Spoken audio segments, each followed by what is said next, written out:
everyone, this is Arlene with a video for I Am Roses. I wanted to share an 8x8 layout that I created, and this is a sample project for the April Showers challenge over at the I Am Roses challenge blog. So you want to go ahead and check that out, and I will have a link to the challenge blog down below. And we hope you participate in this challenge and enter to win your chance to get your hands on some I Am Roses goodies.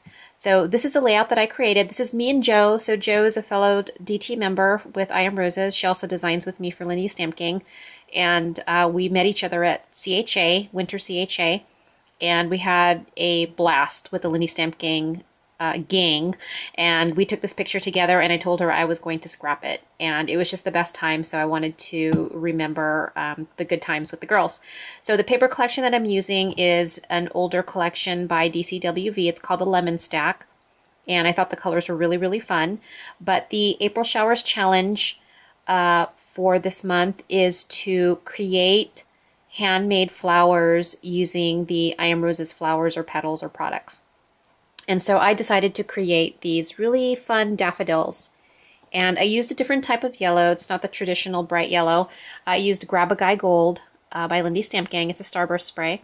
So these are what the flowers originally look like. So this is the base, and these are the P25-151.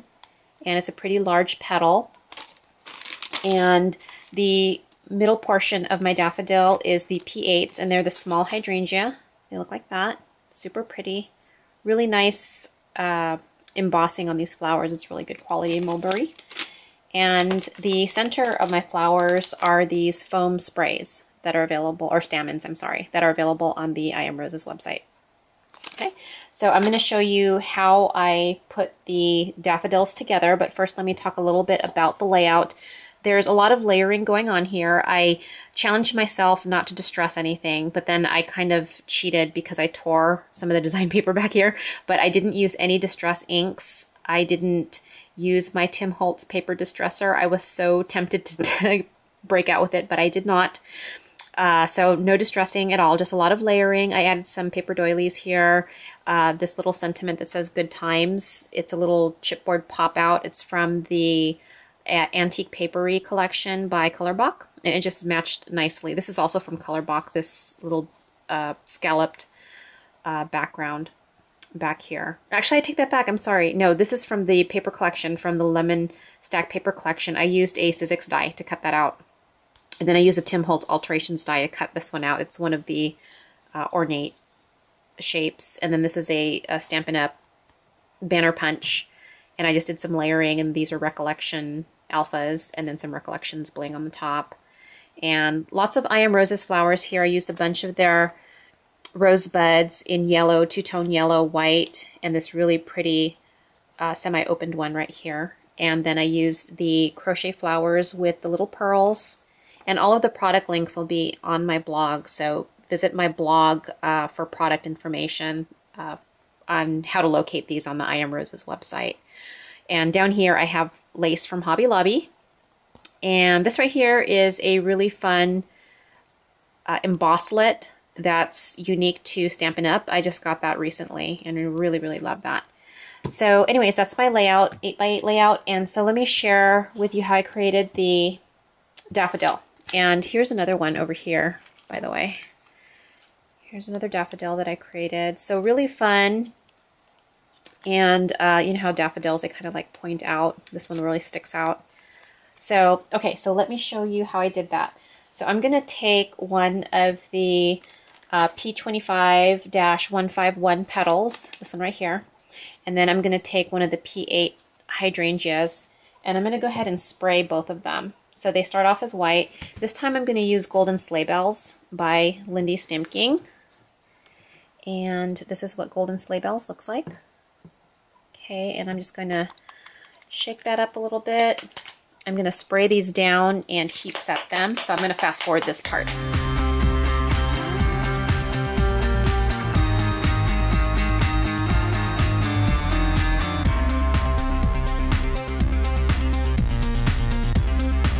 Once you're done heat setting those, what I do is I take my little, this is one of my old paper piercers. I just kind of manipulate the hole in the center of the flower, which is already there, just to make it a little bit bigger because I'll be pulling the stamen through.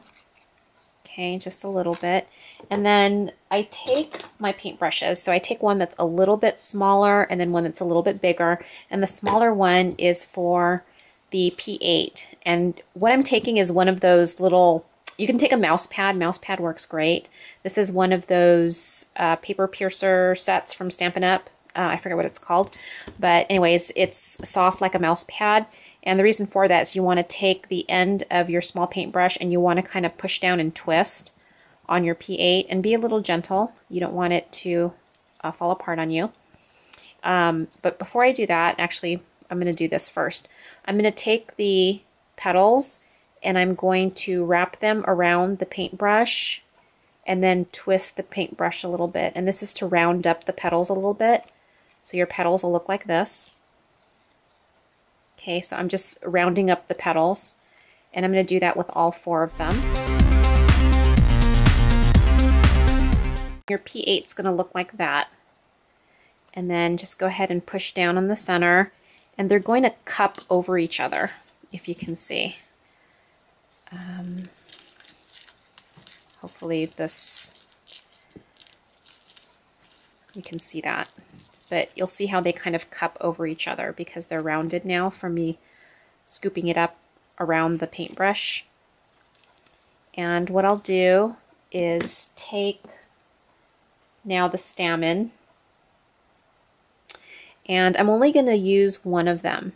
So when you get the stamen, it comes like this, and I'm just going to cut it in half and only use one piece. Now you can use your sprays.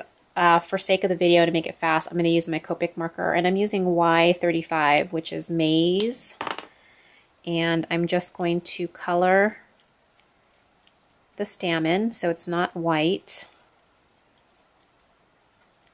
And Copic markers are alcohol based, so it's like using alcohol ink, and it's permanent once it dries. Getting a little bit on my fingers, but that's okay. So now my stamen is yellow, and I'm going to be pulling that through that one, but first let me work on the P25-151. So on this one, I'm just going to push down the center, and you see how it cups? You guys can see that. When you push it down, it cups a little bit. That's what you want it to do. Okay, and then just make sure the hole's okay on that one. And with this one, I'm just going to push the string of the stamen through. Okay, so I get that. And then I'm going to pull the string through this one. Okay, so it looks just like that. But before I fix it and manipulate it, what I'm going to do is put some hot glue right on the base here before I pull it all the way through to the larger piece. So I'm just going to add some hot glue, and I'm going to pull the string down and add that piece to my base. Okay, and then you're just going to play around with the petals a little bit to cup them, and the hot glue should hold on to it.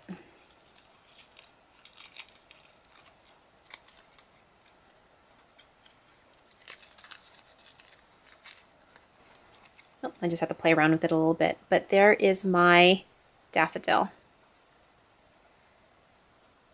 You can see that. Just have to hot glue it a little bit more there, but that is it. And here's the other one. So you can tell the colors are just a little bit different, but super fun to make and really easy. And it just took me, as you saw, 3 different products from I Am Roses. Again, it's the P25-151, the P8s, which are the small hydrangeas, and the foam stamen, which are available on the website. And again, here is my project, and I will have additional pictures up on my blog as well as the product information. Thanks for watching, everyone. Bye.